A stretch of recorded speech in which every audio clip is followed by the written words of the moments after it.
இன்னைக்கு நம்ம பார்க்க போகிற ரெசிபி என்ன, கோழி பொடி தூவல்.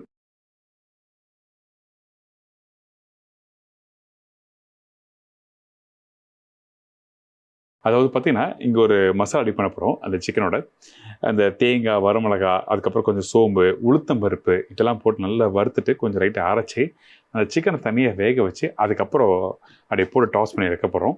நல்லாயிருக்கும், ட்ரையாக இருக்கும். நீங்கள் சுடு சுடு ரெடி பண்ணி சாப்பிடும்போது ரொம்ப சூப்பராக இருக்கும். எங்கன்னா அந்த வரமிளகா காரத்துக்கும் அந்த உளுத்தம்பருப்போட வாசத்துக்கும் சூப்பராக இருக்கும். சரிங்களா? இப்போ எப்படி பண்ணுறது பார்க்கலாம். அதுக்கு முன்னாடி தேவையான பொருட்கள் சொல்லி பார்த்துருங்க. கோழி பொடி தூவல் செய்ய தேவையான பொருட்கள்: சிக்கன் 1/4 கிலோ, பூண்டு 15 பல்லு, வரமிளகாய் 6 நம்பர், தேங்காய் துருவல் 2 டேபிள் ஸ்பூன், உளுத்தம்பருப்பு 2 ஸ்பூன், சோம்பு 1/2 டீஸ்பூன், மிளகாய்த்தூள் 1/2 டீஸ்பூன், மல்லித்தூள் 3/4 டீஸ்பூன், மஞ்சத்தூள் சிறிதளவு, கருவேப்பிலை சிறிதளவு, உப்பு தேவையான அளவு, கடலெண்ணெய் தேவையான அளவு. இப்போது இந்த ரெசிபி தேவையான பொருட்கள்லாம் பார்த்துருப்பீங்க. இப்போ எண்ணெய் ஊற்றி வச்சுருக்கோம் இந்த பேனில். ஃபஸ்ட் நம்ம என்ன பண்ணுறோன்னா இந்த சிக்கனை ஃபஸ்ட்டு போட்டு பேனில் டாஸ் பண்ண போகிறேன். ஸோ அதனால் நம்ம கட் பண்ணி வச்சுருக்க இந்த சிக்கன் பார்த்திங்கன்னா அந்த சின்ன சின்ன பீஸாக கட் பண்ணி வச்சுருக்கோம். ஸோ அதனால்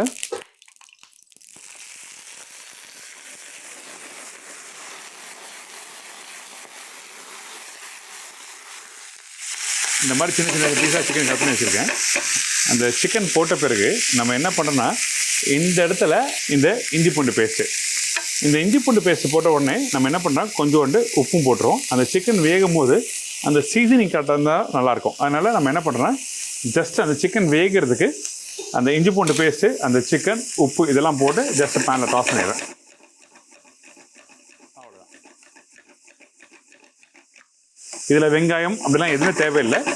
டேரெக்டாகவே வந்து இந்த சிக்கன் வேகட்டும் சொல்லி நம்ம விட்டுடுறோம். அந்த சால்ட்லாம் போட்டோம்ல, இந்த சிக்கன் வேகட்டும் சொல்லி அப்படியே விட்டுருங்க. ஓகே. ஸோ அந்த தண்ணியிலே அந்த சிக்கன் நல்லா வெந்து வரும். அதுக்கப்புறம் தான் கடைசியாக நம்ம ரெடி பண்ணி போடுற அந்த மசாலாவில் போட போகிறோம். அதனால் நம்ம என்ன பண்ணுறோன்னா இன்னொரு கடாயில் உளுத்தம்பருப்பு, இங்கே பாருங்கள் உளுத்தம்பருப்பு.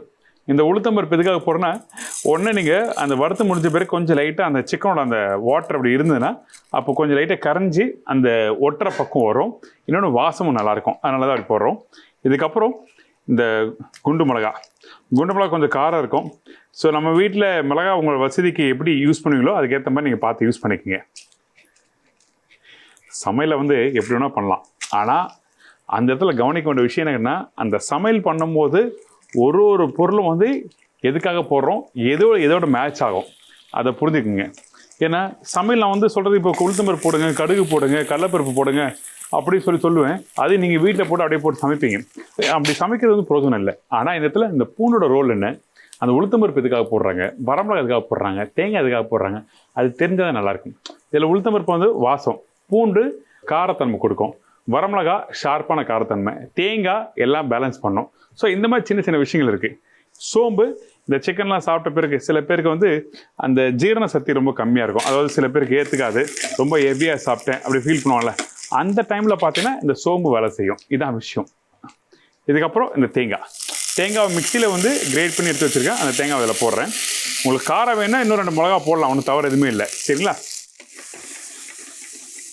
இது போட்ட பிறகு இதோட இந்த கருவேப்பிலையும் இதில் போடலாம்.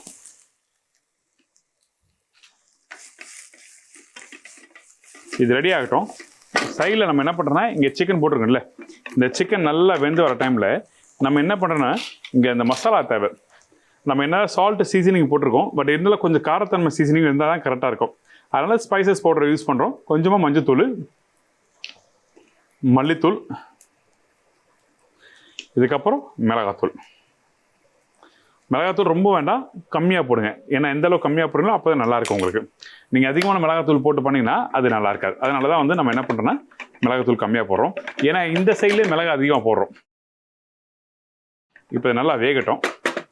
அதே டைமில் அடுப்போட ஃப்ளேம் அதிகமாக இன்க்ரீஸ் பண்ணி இதை நல்லா வறுக்கிறோம். இதை வறுக்கும் போது பார்த்தீங்கன்னா அந்த தேங்காய் வந்து அந்த கலர் மாறணும், அந்த ஒரு கோல்டன் ப்ரௌன் அந்த கலர் மாறணும். அப்படி மாறினா தான் அந்த வறுத்த மசாலாவோட அந்த ஃப்ளேவர் கிடைக்கும். அதனால தான் வந்து நல்லா வறுத்து போடணும்னு சொல்லி சொல்கிறேன். இது வறுத்துட்டு உங்களுக்கு காமிக்கிறேன். அவ்வளோதாங்க. அடுப்பை ஆஃப் பண்ணிவிட்டேன். நல்லா வறுத்தாச்சு. வறுத்ததை இங்கே காட்டுறேன் பாருங்கள். ஃபஸ்ட்டு இந்த கண்ணில் எடுத்து காட்டுறேன் பாருங்கள். ஒரு லைட்டாக கோல்டன் ப்ரௌன் வருதா, அந்த பக்குவம். நல்ல வாசம் வரும். கமகமன்னு அந்த தேங்காய், அந்த உளுத்தம்பருப்பு இதெல்லாம் நல்லா வறுத்தீங்கன்னா நல்ல வாசம் வரும். இந்த மாதிரி வந்த பிறகு நம்ம என்ன பண்ணுறோம், இதை அப்படியே அரைக்க போகிறோம். அரைக்கும் போது நீங்கள் எப்படி அரைக்கணும்னா கொர பக்கத்தில் அரைக்கணும். இது அரைக்கிற பக்கம் பார்த்தீங்கன்னா கொர பக்குவம் தான். அந்த கொர பக்குவம் பார்த்தீங்கன்னா எத்தனை பர்சன்ட் பண்ணால் ஒரு 5 to 8% போதும். ரொம்ப நைஸாக அரைச்சாலும் நல்லா இருக்காது, ரொம்ப குறை அரைச்சா நல்லா இருக்காது. அதனால ஒரு குறைஞ்சபட்சம் ஒரு 8% அளவுக்கு நம்ம அரைச்சிட்டு அதுக்கப்புறம் இந்த சிக்கன் வெந்த உடனே அப்படி மேலே போட்டு பிரட்டி சாப்பிட்டுச்சுக்கோங்க, சூப்பராக இருக்கும். Excellent recipe. நம்ம வீட்டில் எல்லாமே ஒரே கைப்பக்கம் ஒரே ஸ்டைல் எல்லாம் சாப்பிட்டு பழகிருப்பீங்க. அந்த வெங்காயம் தக்காளி இல்லாத ப்ரிப்பரேஷன் இல்லாமல் இருக்காது எங்கேயுமே. ஆனால் இன்றைக்கி அதெல்லாம் எதுவுமே இல்லாமல் டக்குன்னு பண்ணிடலாம். ட்ரை பண்ணுங்கள், சும்மா அசத்தலாம். அரைச்சிட்டு காட்டுறேன்.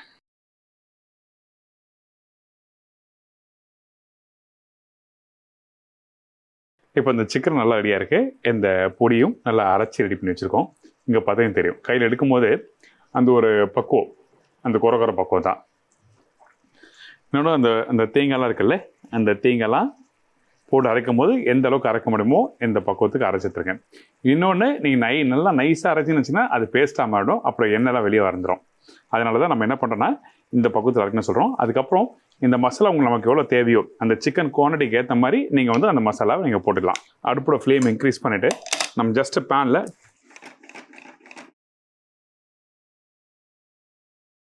இது நல்லா இப்போ ட்ரை ஆக்கணும். இப்படி போட்ட உடனே என்ன ஆகுனா அந்த உளுத்தம்பருப்பு, அந்த தேங்காய் எல்லாமே ஒன்றோட ஒன்று சேர்க்க ஆரம்பிச்சிடும். அந்த சேர்ந்த உடனே அந்த சிக்கனோட ஒட்டிக்கும். இப்போ நம்ம இதை வந்து நல்லா சுக்காவாக்கணும், அதான் முக்கியமான ஒரு வேலை. இப்படி நல்லா சுக்காவானதான் அது நம்ம பார்க்குறதுக்கு நல்லாயிருக்கும். பார்த்தீங்களா, நேரம் ஆக ஆக அந்த ஒன்றோட ஒன்று அது சேருது. பார்த்தீங்களா, இதுதான் முக்கியமான விஷயம். ஸோ அதனால நம்ம என்ன பண்ணுறோன்னா ஹை ஃப்ளேமில் வச்சு டாஸ் பண்ண சொல்கிறேன். அந்த நெருப்பு எந்த அளவுக்கு அதிகமாக பேனில் சூடாக்குதோ அப்போது அந்த மசாலா எல்லாமே அது சேர்க்க ஆரம்பிக்கும்.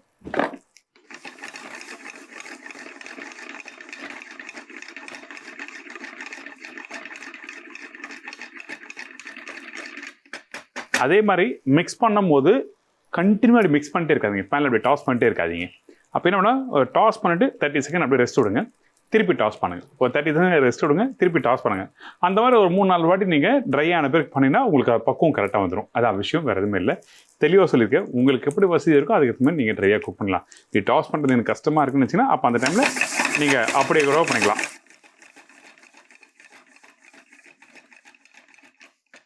அவ்வளோதாங்க. இப்போ என்ன பண்ணால் அப்படியே தொக்கா அப்படி எடுத்து அப்படியே போடுற பாருங்க. அவ்வளோதான். அப்படியே ட்ரையாக அப்படியே ஒன்றுனா எழுது பார்த்தீங்களா, அவ்வளோதான்.